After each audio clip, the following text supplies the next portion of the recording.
I was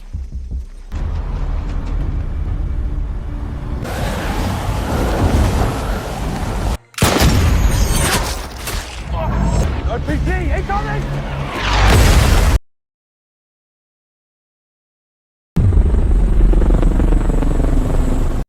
Cerita bermula dengan memperkenalkan seorang tentara muda Amerika bernama Kenny.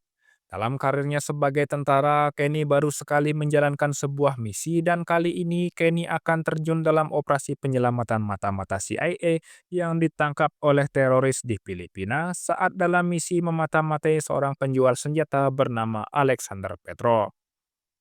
Dalam operasi ini, Kenny ditemani oleh para tentara senior yang lebih berpengalaman dan kompeten.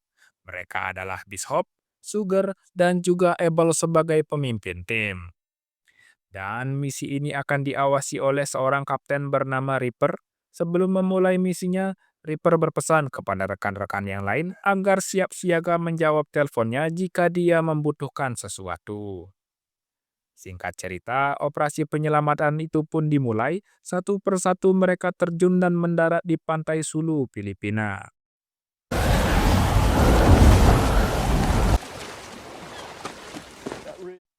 Singkat cerita, mereka telah sampai di lokasi operasi. Dengan instruksi dan pengawasan dari Reaper, mereka mulai bergerak memasuki hutan lebat untuk memantau pergerakan musuh.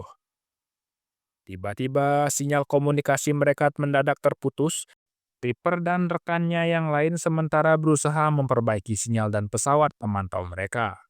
Abel dan kawan-kawan kemudian bergerak hingga akhirnya mereka menemukan markas teroris itu. Mereka mengawasi semua orang yang ada di sana. Mereka menemukan Alexander Petrov bersama istri dan anaknya, dan mereka berpikir kalau agen CIA itu juga pasti ditahan di sana. Abel dan kawan-kawan berpencar untuk mencari posisi yang bagus baik untuk mengamati musuh dan menyerang mereka. Tak lama kemudian beberapa orang bersenjata datang ke markas itu. Mereka adalah komplotan teroris Abu Sayyaf dengan pemimpin mereka bernama Said Hasami. Tak lama kemudian, Reaper kembali memandu mereka dengan sinyal dan pesawat yang telah diperbaiki. Kenny juga memberikan grid lokasi mereka kepada Reaper agar dia bisa memantau pergerakan musuh dengan lebih akurat. Namun, hal yang tak terduga terjadi. Mereka mengira kalau hubungan antara Petrov dan Hashimi hanya sebatas jual-beli senjata. Namun tiba-tiba, Hashimi dan anak buahnya menyerang Petrov, bahkan Hashimi mengeksekusi istrinya di hadapan Petrov. Pria gila itu juga hendak mengeksekusi anak kecil yang tak berdosa. Hal itu membuat Abel dan yang lainnya bergerak dan baku tembak pun terjadi.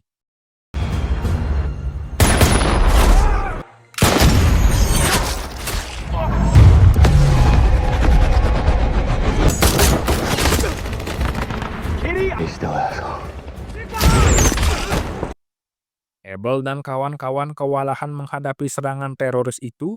Di sini Abel pun tewas sedangkan Bishop dan Sugar terkena RPG musuh. Belum diketahui secara pasti kondisinya, yang jelas mereka terluka parah.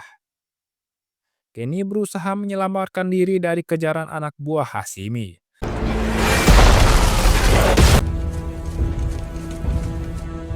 Reaper berusaha menenangkan Kenny dan menuntunnya agar jauh dari musuh.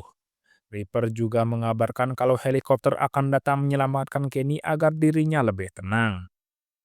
Kenny melanjutkan perjalanannya menuju ke lokasi helikopter itu akan mendarat. Namun, Reaper memberitahu kalau beberapa musuh tengah menuju ke arahnya. Kenny cepat-cepat bersembunyi.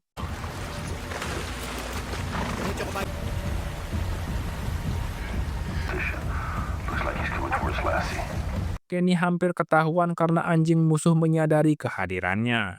Singkat cerita, malam pun tiba. Kenny tengah menunggu dan memberikan koordinatnya ke helikopter bantuan.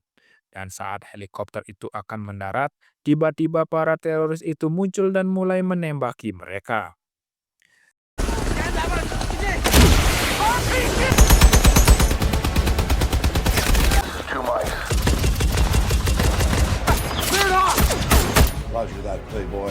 Helikopter itu tak bisa menunggu Kenny akibat baku tembak yang makin tak terkendali. Reaper mengirim pesawat tempurnya untuk membombardir para teroris itu.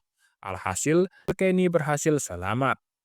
Reaper kemudian kembali mengirimkan helikopter untuk menjemput Kenny, namun kali ini di lokasi yang jauh lebih aman. Kenny bergegas bergerak menuju lokasi itu, namun tak sengaja dia tergelincir dan masuk ke sungai.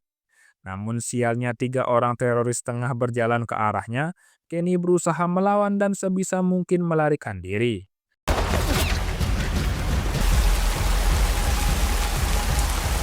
Namun sayang, kali ini dia berhasil ditangkap oleh orang-orang itu. Reaper kehilangan jejak Kenny dan situasi makin buruk karena rekannya mendapat informasi kalau para teroris itu ada di sana karena campur tangan dari pihak Borneo dan juga Yaman. Kembali ke Kenny, dirinya kini ditawan di sebuah posko teroris. Namun tiba-tiba seorang pria datang ke posko itu dan akhirnya ternyata pria itu adalah Sugar yang selamat dari serangan RPG musuh. Sugar berhasil membebaskan Kenny, dia juga menjelaskan kalau Bishop masih hidup dan ditawan oleh para teroris itu. Sugar dan Kenny lantas mengambil semua senjata dan peralatan yang ada di posko itu dan berencana untuk menyerbu markas Hashimi berbekal senjata seadanya. Mereka juga berhasil memperbaiki sinyal dan menghubungi kembali Reaper. Mereka mengatakan kalau mereka akan menyelamatkan Bishop. Namun, di sini Reaper memberitahu kalau mereka akan mengirimkan pasukan susulan untuk membantu mereka. Namun, Kenny menolak sebab Bishop tak bisa bertahan lebih lama lagi. Dia juga meminta kepada Reaper untuk menyiapkan beberapa bom untuk pengalihan musuh dan sisanya untuk menghabisi musuh-musuh yang masih tersisa. Dan di saat yang sama, atasan Reaper menganggap Reaper telah bekerja overtime dan memintanya untuk beristirahat.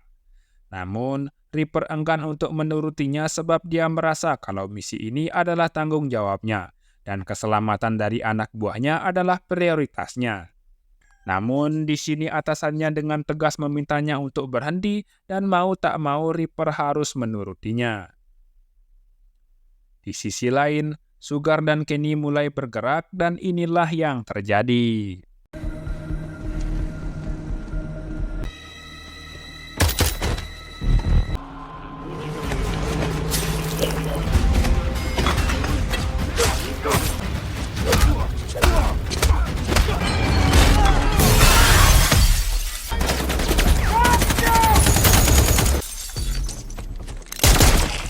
Serangan granat itu membuat mereka pingsan dan tertangkap oleh anak buah Hashimi. Mereka dibawa ke penjara dan bertemu dengan Bishop. Mereka berusaha memberitahu kepada para teroris itu kalau tempat itu akan segera dibom. Namun para teroris itu tidak menghiraukannya dan mereka malah mengeksekusi Sugar. Hashimi kemudian melanjutkan menginterogasi Kenny. Meski Kenny sudah menjelaskan semuanya, mereka tak percaya kata-kata Kenny hingga akhirnya bom pertama pun dijatuhkan. Bombs away.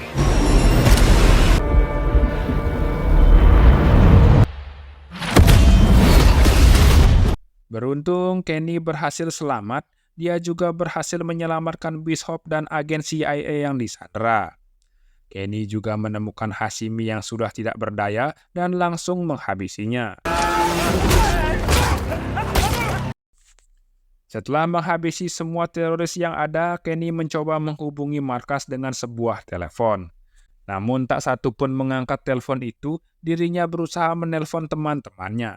Namun mereka lebih fokus pada acara TV mereka hingga tak menghiraukan panggilan darurat Kenny.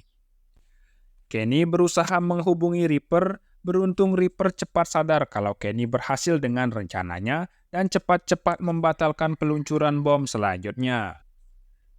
Reaper juga berusaha menghubungi rekan-rekannya di kantor, tapi sama seperti Kenny, mereka lebih fokus ke acara televisi mereka ketimbang pekerjaan mereka. Reaper buru-buru kembali ke kantornya dan membatalkan peluncuran bom itu. Alhasil, Kenny dan Bishop berhasil selamat dan membawa pulang agen CIA yang disandera. Mereka kemudian mendapatkan perawatan intensif untuk luka-luka pasca misi mereka. Kemudian, Reaper mendatangi teman-temannya yang baru selesai menonton acara TV kesayangan mereka. Reaper komplain atas kelalaian mereka yang hampir membunuh prajurit mereka yang tengah menjalankan misi. Dan untuk itu, Reaper lantas menghancurkan TV tersebut.